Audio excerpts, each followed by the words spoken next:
Fala pessoal, tudo bom com vocês? Esse é o canal LF Investidor e hoje falando sobre o TORD11, Tordesilha e Fundo Imobiliário, um fundo de incorporação principalmente, mas tem FIIs e CRIs atrelado também. É um fundo considerado híbrido, ele investe em um portfólio vasto e tem um certo risco atrelado.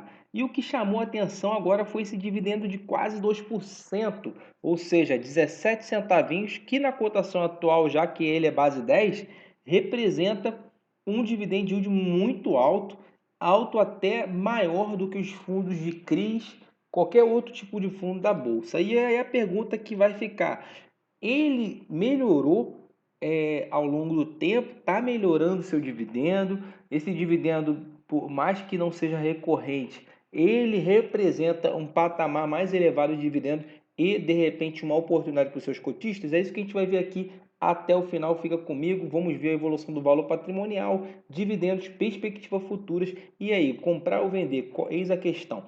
Então, peço já o seu like, a sua inscrição, ative o sininho e considere virar membro do meu canal para ter acesso a produtos exclusivos. Então vamos lá. Liquidez diária é muito alta, mais de 50 mil.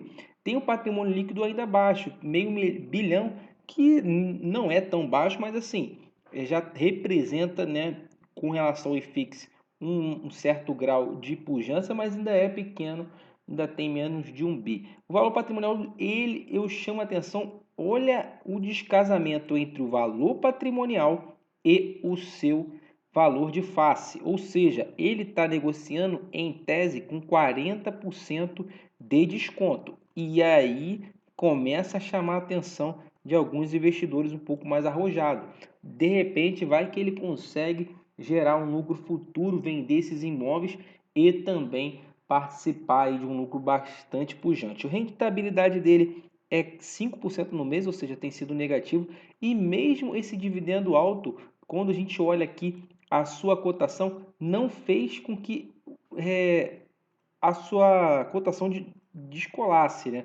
Ele veio aqui na base 10, subiu bastante, olha só, teve duas subidas altas, chegou ao patamar de 13 centavos, foi o máximo que ele conseguiu, e agora desde lá, desde 2020, vem beijando o chão, descendo com força, uma LTB bem representada aqui, e tudo indica que continuará nessa queda. Se você for ver, esse ponto aqui já foi rompido, o ponto do patamar de 8,7 e agora vindo beijar muito próximo a 8,5. Essa é a perspectiva, pelo menos olhando esse gráfico. Agora está 8,62, ainda tem uma quedinha aí pela frente se nós olharmos para o gráfico. Mas é preciso também olhar outros indicadores, como taxas, que a taxa não ajuda muito, porque a taxa de 1,50 de administração com mais 20% do que se deu seria dar uma taxa absurda, o que não deixa o fundo fluir ao longo dos meses um ótimo dividendo. E a gente vê aqui que ele é muito atrelado à inflação. O fato é, desde o IPO tem sido uma excelente pedida em relação ao valor da cota, mais de 100%, ou seja, quem investiu desde o IPO pelos seus dividendos tem se dado bem, e 12 meses tem até rendido bem, 13,69, ou seja, a Selic, ele tem entregado a Selic atual praticamente em 12 meses. Por que acontece isso? Ele geralmente a cada o final de cada semestre ele dá uma pancada de mais de 1% de dividendo, que foi o que aconteceu agora. Mas a gente vai ver que se você for pegar os 6 meses, olha só como é que dá. Dá uma média de retorno por cota de somente basicamente 6 centavos. Se você fosse dividir por 6 aqui, até um pouco menos. 6, 7 centavos, mais ou menos assim. E aí você vê que realmente não é recorrente esse patamar de 17 centavos. A gente teve aqui, ó, 17, aí quando você passa aqui, ó, o mouse, a gente consegue ver 7 centavos, 12, 6 centavos, novamente 6, 8 centavos, então tem essa média de 7 centavos. Então a gente vê que esses dividend yield mais altos são no fechamento de semestre, ou seja, por isso que o mercado vendeu, ou seja, interpretou até como negativo, porque próximos meses vai com certeza derrubar a cota, e aqui tem uns patamares um pouco mais altos de 1,4. Mas o default dele, se você for analisar, é em torno dos 1%. 1%, mais ou menos, 0,9 a 1%, que está mais ou menos nessa gama aqui.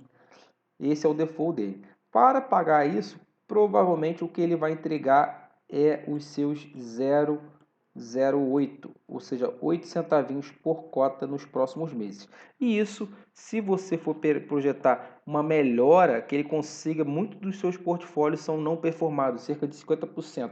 Digamos que ele começa a receber esse aluguel daqui a alguns meses, isso daria uma melhora marginal, vamos dizer que uma média de 9 centavos. Vezes 12, projetando para o futuro, a gente tem R$ 1,08, dividido pela cotação atual de 8,62, daria um dividend yield ainda abaixo desses 12 meses, 12%. Isso o mercado não aceita ter esse prêmio de risco, acha bem arriscado. Se você fosse, na melhor das hipóteses, projetar para os 10 centavos, você teria os R$ 12, quer dizer, 1,20 ao longo de 12 meses, dividido pela cotação atual, ainda assim não daria nem 14% ao mês, com certos riscos. Então eu creio que algo mais palatável seja a cotação baixar para cerca de 8,50. Abaixo disso, aí sim começaria a fazer sentido, na minha opinião. Mas se a gente vê um investidor um pouco mais arrojado que está pensando no longo prazo, a gente pode ver que tem sido uma boa oportunidade com relação ao valor patrimonial. Ele de R$ 10 já está batendo aqui os R$ 14. Esse valor patrimonial tem subido ao longo do tempo, o que aumenta o desconto e uma perspectiva futura positiva, validando a tese para quem acredita no case. Eu acredito sim que se você comprar a preços abaixo de 8,50, 8,40, você consiga sim, no médio e longo prazo, oferir ganhos bem prominentes. Mas nessa cotação atual, eu acho que no curtíssimo prazo o mercado não vai perdoar, e quando ele começar a pagar os 8, 9 centavos, a sua cotação vai continuar caindo para aumentar o prêmio de risco. Essa é a minha opinião. Peço já o seu like, a sua inscrição, ative o sininho, vire membro também do canal, considere também comentar se você tem um TOR de 11, gostou da tese, acha que eu estou vendo alguma coisa equivocada, pode comentar aqui e já dê o seu like mais uma vez. Muito obrigado, até a próxima, vamos que vamos.